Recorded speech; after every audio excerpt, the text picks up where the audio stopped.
Assalamualaikum warahmatullahi wabarakatuh. Bismillahirrahmanirrahim. Wassalatu wassalamu ala Rasulillah wa ala alihi wa ashabihi wa mawalah ma ba'du. Fala haula wala quwwata illa billahil aliyyil azim. Rabbi shrah li sadri wa yassir li amri wahlul 'uqdatam min lisani yafqahu qawli. Alhamdulillah, hari ini kita bisa melanjutkan kembali ngaji tafsir Kediri. Kita sampai di ayat 21 surah Al-Baqarah ya, masih dalam surah Al-Baqarah. Bismillahirrahmanirrahim. Ya ayyuhan nasu ubudu rabbakumul ladzi khalaqakum wal ladzina min qablikum la'allakum tattaqun. Wahai manusia, sembahlah Tuhanmu yang telah menciptakanmu dan orang-orang yang sebelummu agar kamu bertakwa. Jadi redaksi ayat ke-21 itu dibuka dengan ya ayyuhan nas. Katakan saja begini. Kalau redaksinya ya ayyuhan nas itu Al-Quran itu bersifat sepenuhnya kepada seluruh manusia, bukan hanya umat Islam. Karena apa? Coba penciptaan manusia itu misalnya dari hubungan seksual. Nah, itu kan berlaku bukan hanya kepada umat Islam saja, tetapi ya memang semua manusia diciptakan seperti itu, kecuali Nabi Adam dan Nabi Isa begitu. Ya ayyuhan nasu ubudu rabbakumul ladzi khalaqakum wal ladzina min qablikum la'allakum tattaqun.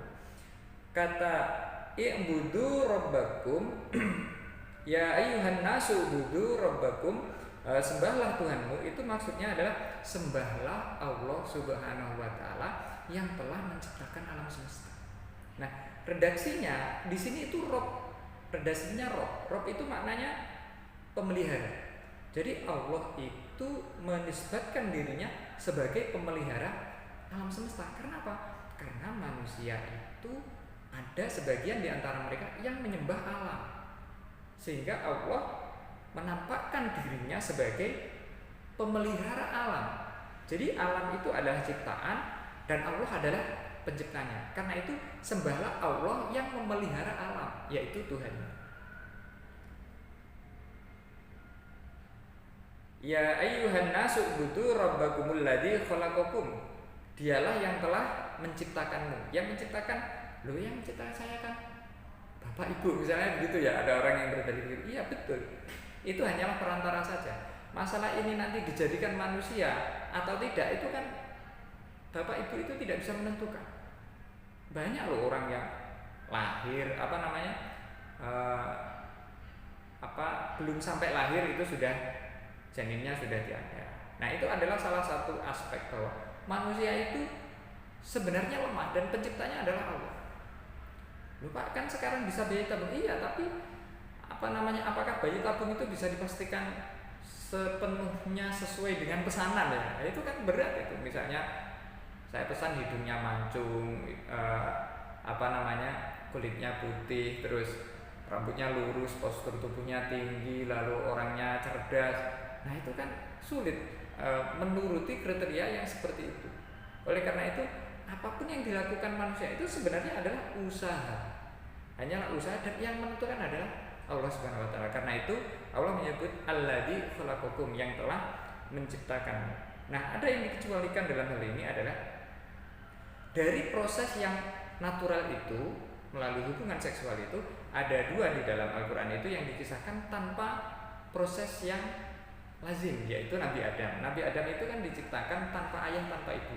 Kemudian yang kedua itu Nabi Isa yang diciptakan tanpa ayah saja. Nah, ini repotnya. Ada orang yang menisbatkan ayahnya Nabi Isa itu adalah Gusti Allah. Nah, itu kacau. Karena apa?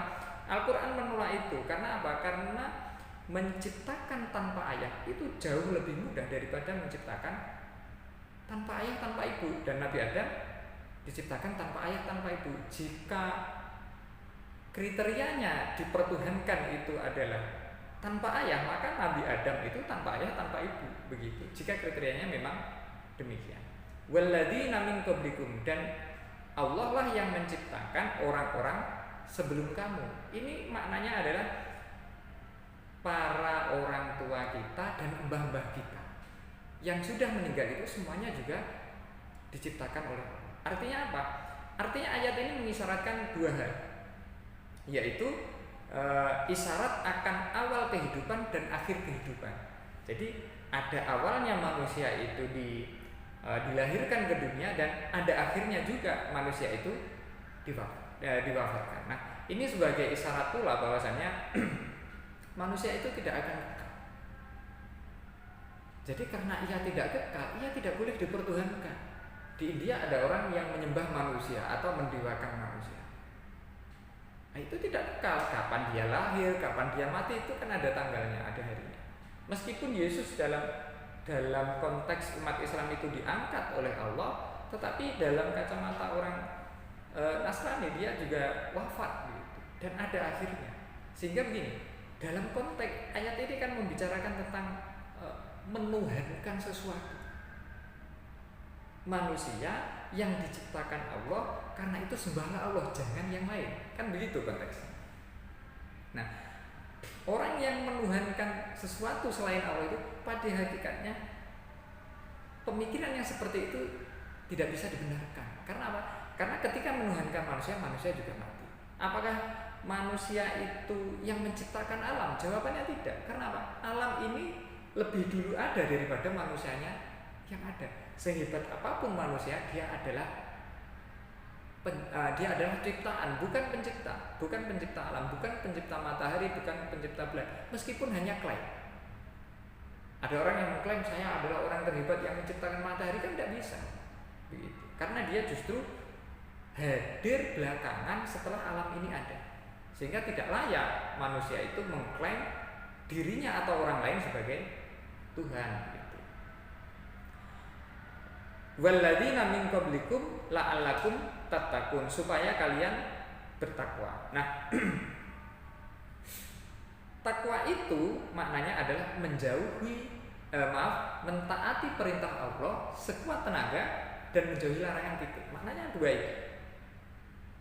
Mentaati perintah Allah sekuat tenaga itu maknanya Islam itu tidak ada paksaan di dalam hal ketaatan. Haji misalnya, ya ada syarat jika mampu gitu. Itu haji.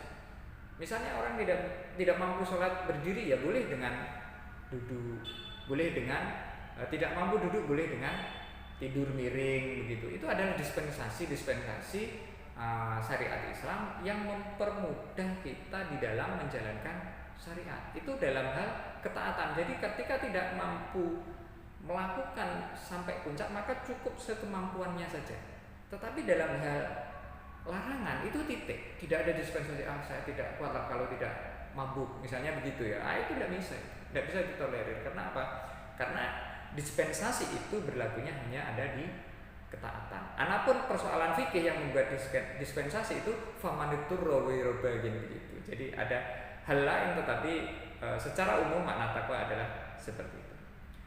Alladzi ja'ala lakumul arda firasyan was samaa'a binaa'a wa anzala minas samaa'i maa'an fa akhraja bihi minas samarati rizqan lakum fala taj'alu lillahi andadan wa antum ta'lamun. Dialah yang menjadikan bumi sebagai hamparan bagimu dan langit sebagai atap, dan dia menurunkan hujan dari langit, lalu dia menghasilkan dengan hujan itu segala buah-buahan sebagai rezeki untukmu. Karena itu janganlah kamu mengadakan sekutu-sekutu bagi Allah padahal kamu mengetahui. Alladzi ja'ala lakumul arda firasya itu maknanya adalah dialah yang menjadikan bumi sebagai hamparan bagimu. Kata firosan itu, kata firos itu memiliki makna asal ini ya, kasur ya, tempat tidur atau kasur atau dipan, dan juga memiliki makna tanah lapang. Artinya apa? Allah menjadikan bumi ini sebagai hamparan manusia, sebagai hamparan bagi manusia agar mereka dapat mengais rezeki, istirahat dan bercocok tanam. Karena apa? Karena hanya di planet bumi inilah tanaman itu bisa hidup gitu. Tidak mungkin di Mars, tidak mungkin di Neptunus, tidak mungkin. Karena apa? Karena kalau kehidupan manusia itu tidak ada di bumi, itu dia tidak akan hidup. Planet yang satu tempat lebih dekat dengan matahari dari bumi itu permukaannya bisa meleleh ketika permukaan ini menghadap ke matahari. Maka itu tidak mungkin ada kehidupan. Karena apa? Karena akan meleleh, karena akan terbakar. Jadi yang bisa seperti itu adalah bumi, dan Allah itu memang menciptakan bumi itu agar bisa ditinggali oleh manusia. Alladzi ja'ala lakumul arda firasha was samaa'a binaa'a, dan langit sebagai atap. Maksudnya apa? Atap itu kan ya atap rumah ini kan fungsinya untuk melindungi diri kita itu dari hujan, dari panas, kan begitu ya fungsi atap itu. Sebenarnya kata bina itu maknanya adalah bangunan sebenarnya. Tetapi dia memiliki fungsi yang sama, yaitu untuk melindungi orang yang ada di dalam bangunan itu. Nah, dalam konteks ini adalah bumi. Dan maknanya wasama binaan itu adalah lapisan ozon yang melapisi bumi. Maknanya itu. Nah, andai kata kita itu bumi itu tidak dilapisi ozon, maka meteor itu akan jatuh dan menghantam bumi sehingga kehidupan di bumi ini bisa kacau. Karena itulah Allah itu menyebutkan wasama abina, dan langit sebagai atap. Karena apa? Karena dia melindungi lapisan ozon itu melindungi bumi sehingga dia selamat dari hujanan meteor yang akan menimpa bumi. Selain itu, fungsi dari lapisan ozon itu untuk menstabilkan oksigen yang ada di dalamnya. Kalau kita keluar angkasa itu hilang oksigen. Bahkan itu bisa dirasakan bagi pendaki gunung ya. Misalnya dia mendaki gunung di ketinggian sekian ribu meter, itu pernapasan itu berat, terasa berat. Karena apa? Karena oksigen itu semakin menipis. Dan itulah salah satu rahmat Allah yang diberikan kepada manusia di bumi, bahwa bumi ini jadikan tempat tinggal, bumi ini dijadikan tempat aman dan nyaman untuk ditinggali, supaya manusia itu mengakui ketuhanan Allah begitu, dan mentaati segala apa yang diperintahkan. Wa anzala minas sama'i ma'an, dan dia menurunkan air hujan dari langit. Nah, maknanya begini, ketersediaan air itu adalah kunci kehidupan manusia.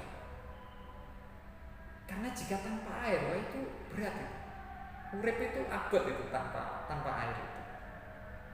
Dan wa anzala minas sama'i ma'an, dan suatu negara itu dapat dikatakan memiliki ketahanan pangan yang bagus ketika irigasinya mencukupi. Nah, air hujan ini bagi bangsa Indonesia ini sebagai rahmat yang luar biasa. Karena apa? Karena curah hujan kita cukup tinggi dibandingkan misalnya di Timur Tengah, curah hujan kita cukup tinggi, dan itu sebagai rahmat. Fa akhraja bihi minas samarati rizqan lakum, lalu dia menghasilkan dengan hujan itu segala buah-buahan sebagai rezeki untukmu. Nah, ini adalah saya menyatakan ini adalah isyarat swasembada pangan. Kok bisa ya maknanya? Iya, karena begini. Karena air itu adalah kunci kemakmuran bagi para petani.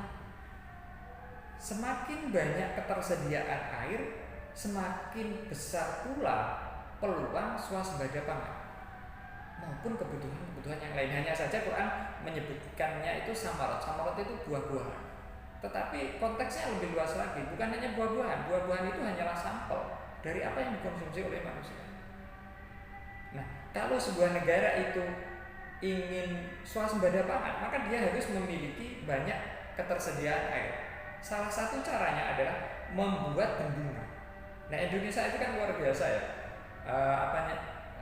Letak geografisnya kita itu banyak diuntungkan. Jadi banyak gunung-gunung itu kan ketika agak bawah itu kan ada cekungan-cekungan gini ya. Jadi lumur lah, bahasa Jawanya itu ada lumur. Ini ada lumur ya. Kan tengah-tengahnya kan cekung begini ya. Nah, ini kita tinggal membuntu di sini. Tinggal dibuntu, dibuat bendungan. Nah, itu air hujan itu akan tertampung dengan sendirinya. Air yang mengalir dari sungai, dari air hujan itu akan tertampung dengan sendirinya. Maka dengan bangunan yang dibuat bendungan ini fungsinya banyak. Satu, misalnya untuk irigasi. Jadi petani tidak lagi bingung ketika musim kemarau, tidak lahan mereka itu kosong, tidak ditanami. Di daerah saya itu ada banyak istilah yang menyebut dengan sawah tada. Sawah tada itu sawah yang ditanami ketika ada air. Ketika tidak ada air itu ya tidak ditanami. Namanya juga sawah tada. Tada itu kan begini ya, nada itu kan orang begini, kemudian ada sesuatu yang orang yang memberi itu namanya nada atau meminta. Nah, sawah tada itu sawah yang baru diaktifkan ketika ada air hujan.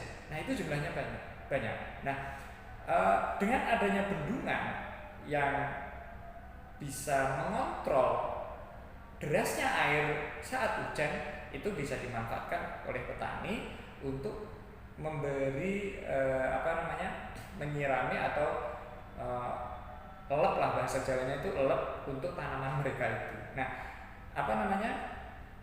kita diuntungkan dengan itu, diuntungkan dengan banyaknya gunung yang memiliki bukit-bukit dan di tengahnya tinggal dikasih bendungan. Salah satu fungsinya adalah irigasi.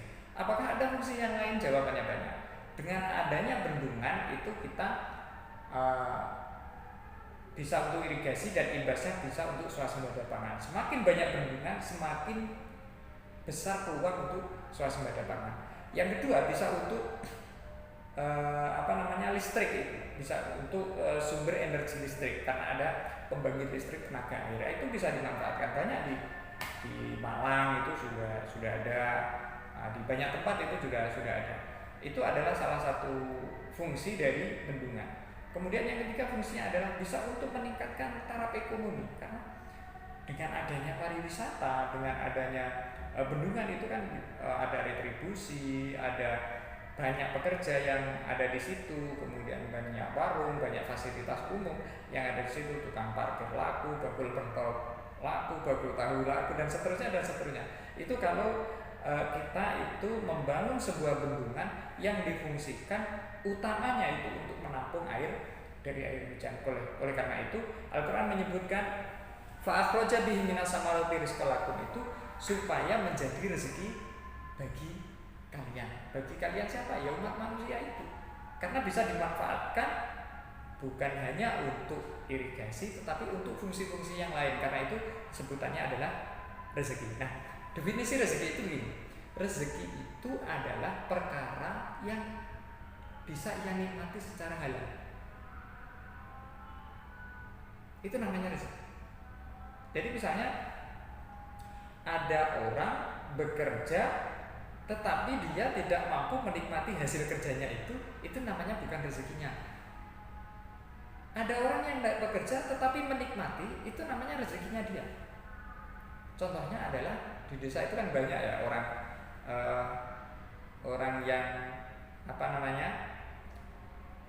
kenduren atau kenduri ya. Orang yang kenduri itu kan orang yang nggak bekal apa-apa ya.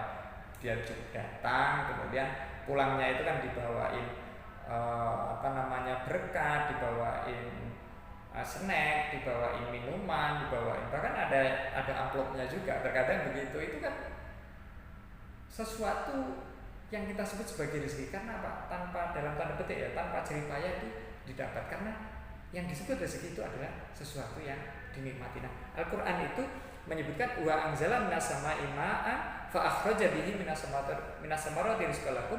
Karena apa? Karena air atau air hujan itu sebagai perantara datangnya rezeki. Kalau suatu negara ingin rezekinya banyak, penghasilannya besar, maka bisa memberdayakan air. Bisa untuk bendungan, untuk irigasi, pertaniannya makmur. Kemudian lebih dari itu bisa untuk pariwisata, penghasilan penduduk lokal, untuk tenaga listrik dan seterusnya. Itu yang dimaksud fa akhraja bihi minas samarati rizqan lakum. Jadi buah itu adalah hasil dari makna isyarat tentang apapun yang ditanam oleh manusia itu bergantung kepada air. Fala taj'alu lillahi andada. Karena itu janganlah kamu mengadakan sekutu-sekutu bagi Allah. Nah, ini peringatannya. Kalau Allah sudah menurunkan hujan, menempatkan manusia itu di bumi, tempat yang nyaman untuk kehidupan, terlindungi dari hujan meteor, mereka dikasih air yang bisa mencukupi untuk kebutuhan irigasi, untuk minum ternak, untuk kebutuhan-kebutuhan yang lain. Ya jangan menyembah selain Allah gitu loh. Jadi yang memberi siapa? Yang memberi Allah. Masa yang memberi patung? Ada orang yang menyembah patung, masa yang memberi rezeki patung? Patung itu kan ciptaan. Patung itu kan benda. Nah, Al-Quran itu kan menyinggung ini. Betapa lemah yang menyembah dan betapa lemah yang disembah dan betapa lemah orang yang menyembah. Jadi patung itu dia tidak mampu menghindari lalat yang nempel di matanya. Dia tidak mampu menghindari. Kalau lalat itu membawa kotoran, maka matanya itu akan kotor. Kemudian ketika lalat itu membawa makanan yang sedianya diperuntukkan untuk berhala itu juga nggak mampu ngablek, bahasa Jawanya itu ngablek, nggak mampu ngablek. Nah, betapa lemah yang menyembah dan betapa lemah yang disembah. Kalau memang seperti itu kan begitu kan kenyataan. Jadi Quran itu mengajak kita menggunakan logika ke sana. Fala taj'alu lillahi andada. Ada kisah unik itu Nabi Ibrahim. Nabi Ibrahim itu pernah menghancurkan berhala-berhala yang disembah oleh umatnya. Kemudian Nabi Ibrahim itu menyisakan berhala yang paling besar, kemudian dikalungi kapak, basa Jawa ini pecok gitu ya, dikalungi kapak itu. Kemudian Ibrahim adalah orang yang menjadi tersangka dalam kasus itu, dan kemudian ditanya, wah Ibrahim, siapa yang menghancurkan berhala-berhala ini gitu. Kemudian Nabi Ibrahim menjawab ini, tanyalah yang terbesar.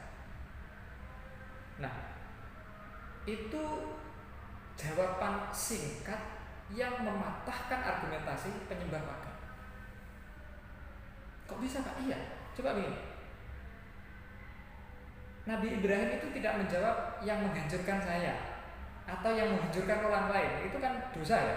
Kalau yang menghancurkan orang lain atau saya itu kan nanti bisa langsung terkena ghadab begitu.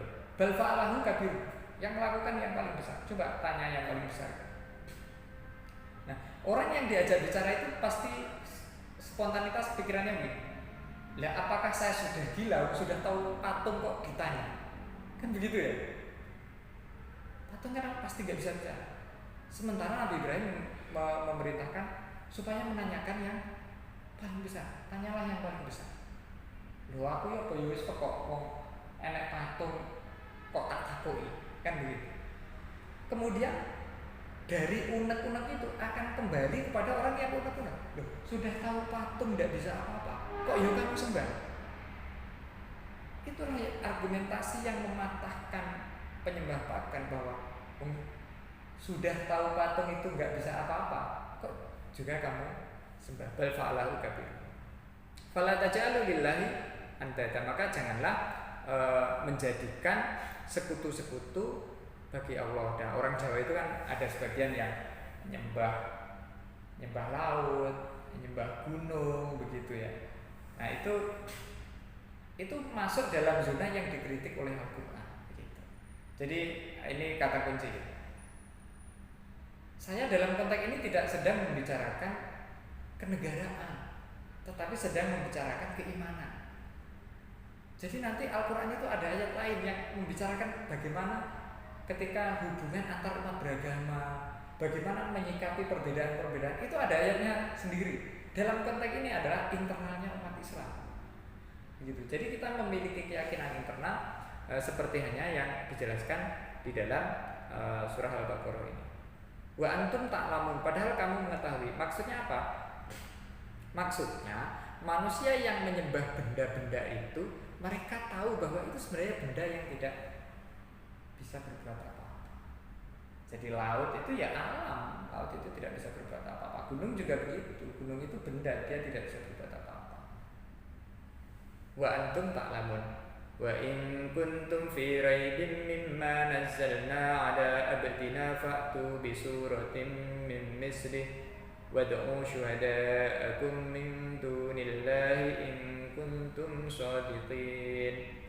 Dan jika kamu tetap dalam keraguan tentang Al-Quran yang kami wahyukan kepada hamba kami, yaitu Nabi Muhammad, buatlah satu surat saja yang semisal Al-Quran, dan ajaklah penolong-penolongmu selain Allah jika kamu orang-orang yang benar. Wa in kuntum fi raibin mimma nazzalna ala abdina, dan jika kamu tetap dalam keraguan tentang Al-Quran yang kami wahyukan kepada hamba kami. Nah, maksudnya hamba kami itu adalah Nabi Muhammad, karena siapa lagi yang diturunkan Al-Quran itu selain Nabi Muhammad. Nah, keraguan di sini itu kata raib itu keraguan yang sifatnya, maknanya adalah keraguan yang sifatnya itu teologis. Jadi Al-Quran itu keyakinan kita kan begitu. Nah, jika sifatnya teologis itu menggunakan raib, bukan syak ya. Jadi ada pemilihan diksi yang tidak bisa ditukar dari Al-Quran itu sendiri. Itu salah satu mukjizat. Karena apa? Kalau ditukar itu suaranya juga nggak enak. Jadi pemilihan kata Al-Quran itu berkaitan dengan intonasi enaknya didengar, kemudian kandungan makna yang ada di dalamnya, itu semua mengikat jadi satu sebagai suatu kalimat yang begitu indah begitu.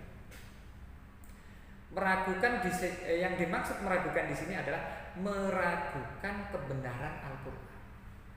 Yang dimaksud itu begitu. Jadi siapapun yang meragukan kebenaran Al-Quran itu ditantang oleh Al-Quran.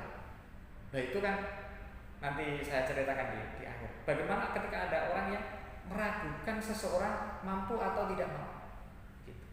Nah, ini yang dimaksud orang yang meragukan itu adalah orang yang meragukan kebenaran Al-Quran. Jadi apa ya bener toh Quran ngono kuwi gitu.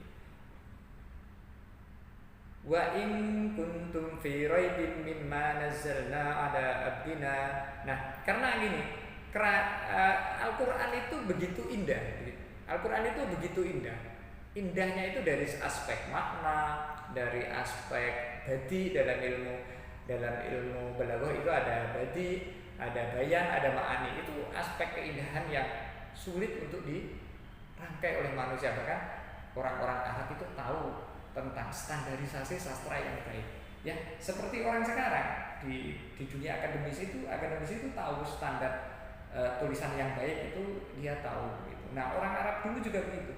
Kemampuan mereka menganalisis karya sastra itu sudah diketahui oleh publik bahwa ini tidak mungkin Al-Quran ini dikarang oleh manusia. Nah, ini tantangannya. Faktu di surat ini misalnya buatlah satu surat saja yang semisalnya. Nah, karena ayat ini kebetulan kita ada di surah Al-Baqarah, maka tantangannya sebenarnya mirip Al-Baqarah. Al-Baqarah itu kan 286 ayat ya. Tetapi di ayat yang lain juga ada redaksi yang serupa. Kita ambil yang paling murah saja. Paling sedikit itu kan surat Al-Asr dan Inna A'tayna kal kausar fasholli li rabbika wanhar inna syani'aka wal abtar. Itu hanya 3 ayat.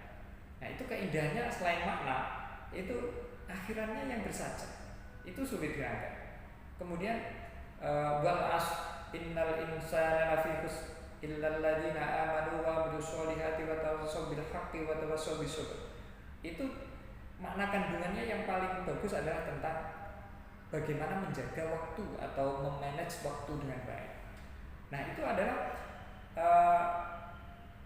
ayat terpendek di dalam Al-Quran yang hanya terdiri dari surah terpendek di dalam Al-Quran yang hanya terdiri dari 3 ayat. Jika orang mampu, maka buatlah seperti hanya Al-Quran itu.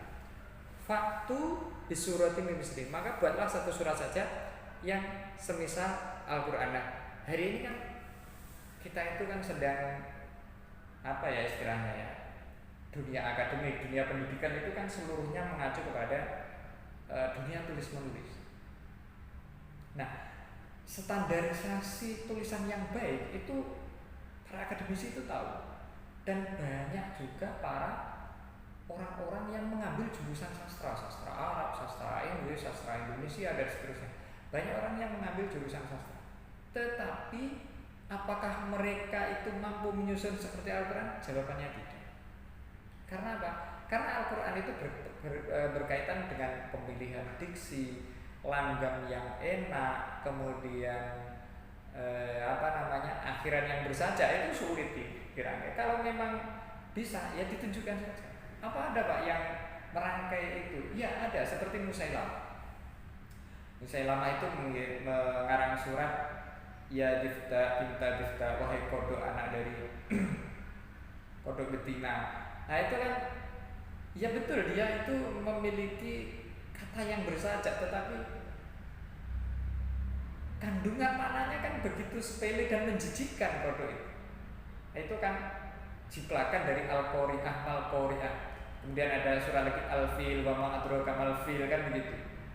Apa yang disebut gajah, Mal-Fil wa ma adraka mal-fil, dan tahukah engkau tentang gajah? Itu kan mirip seperti lagu-lagu anak-anak tentang gajah, tentang hewan-hewan, kan begitu ya. Padahal yang dijiplak itu Al-Qari'ah, Mal-Qari'ah, yaitu tentang kejadian besar yang mampu membuat orang itu lupa akan orang lain, gitu. Dengan orang tua lalai, dengan adik, dengan kakak sudah lalai. Karena apa? Karena begitu besarnya peristiwa hari kiamat. Dibandingkan dengan gajah, itu kan sepele sekali begitu dibandingkan dengan itu. Itu kalau kita kaji kandungan maknanya, ayat yang dikarang Musailamah dengan apa yang ingin dijiplak dari Al-Quran itu. Dan sampai hari ini pun ternyata belum ada orang yang mampu ngeladeni tantangan dari Al-Quran itu. Wad'u syuhada'akum min dunillah, mintalah bantuan penolong-penolongmu selain Allah. Nah, ini yang menarik itu di sini. Al-Quran itu tantangannya berlaku untuk umum, siapapun. Coba, itu kan keren itu. Orang yang ahli sastra Arab silahkan merangkai kalimat semisal Al-Quran. Orang yang ahli bahasa Indonesia jelas tidak bisa. Karena apa? Karena tantangannya harus bahasa Arab. Mengapa harus bahasa Arab? Karena bahasa Indonesia itu tidak mengenal wazan. Bahasa Inggris tidak mengenal wazan. Jadi harus ada wazannya sebagai tolak ukur untuk mempersamakan itu. Berarti ada di semua disiplin ilmu, tetapi tentang wazan itu yang tidak ada di semua bahasa, itu adanya di Arab. Karena itu ya tantangannya harus berupa bahasa Arab. Nah, karena Al-Quran itu membuka tantangan ini untuk umum, maka terbuka bagi semua orang untuk meladeni tantangan itu. Silakan. Orang sak dunia ngumpul jadi siji, ahli sastra mereka dipilih, diseleksi dengan ketat untuk menyusun semisal Al-Quran, silakan. In kuntum shodiqin, jika kamu orang yang benar. Jika kamu orang yang benar, niscaya kamu bisa merangkai seperti Al-Quran. Dan kalau tidak bisa merangkai, berarti dia salah.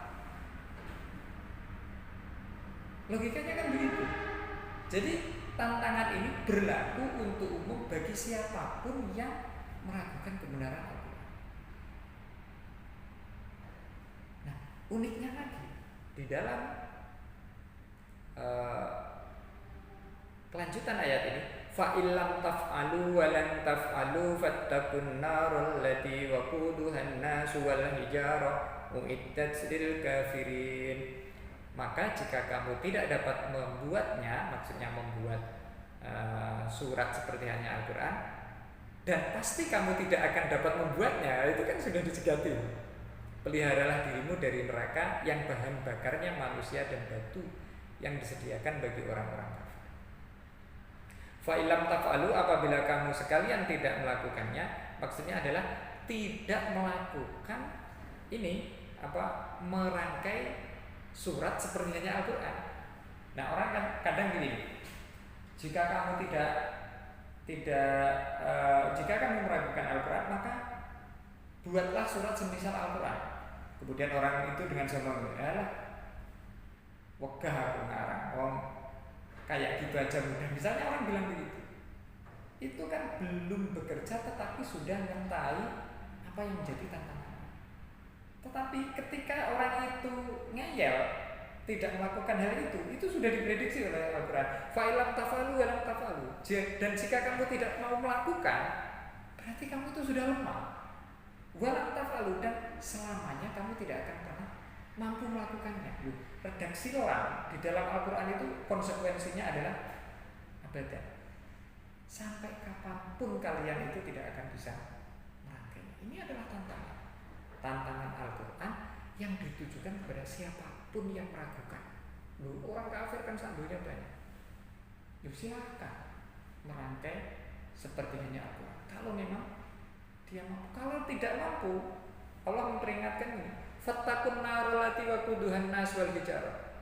Jagalah dirimu dari neraka yang bahan bakarnya adalah manusia dan batu. Itu adalah peringatan dari Allah. Apabila mereka tidak mau melakukan, maka mereka pasti tidak akan mampu melakukan. Itu kan melaku rene dicegati, melaku rene ya dicegati.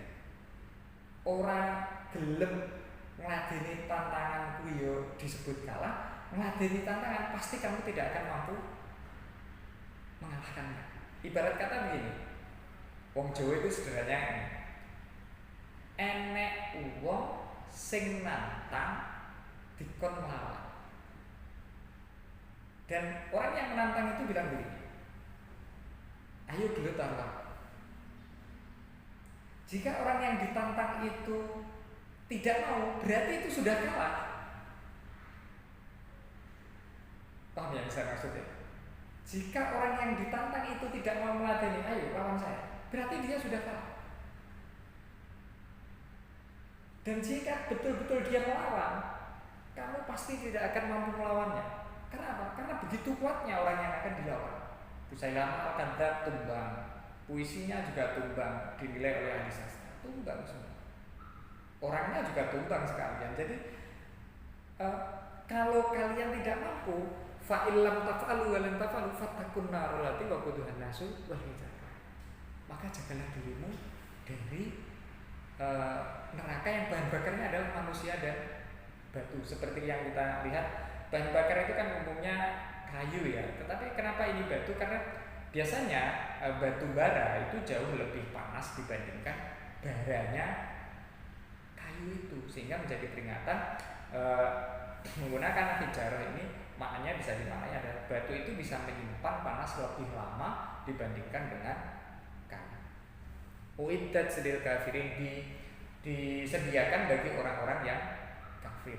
Jadi tantangan Al-Quran ini secara umum itu diberlakukan kepada siapapun yang tidak mengakui kebenaran Al-Quran. Jadi silakan mengumpulkan ahli sastra sedunia untuk menyusunnya. Jika kalian tidak menyusunnya, berarti kalian sudah kalah sebelum berperang.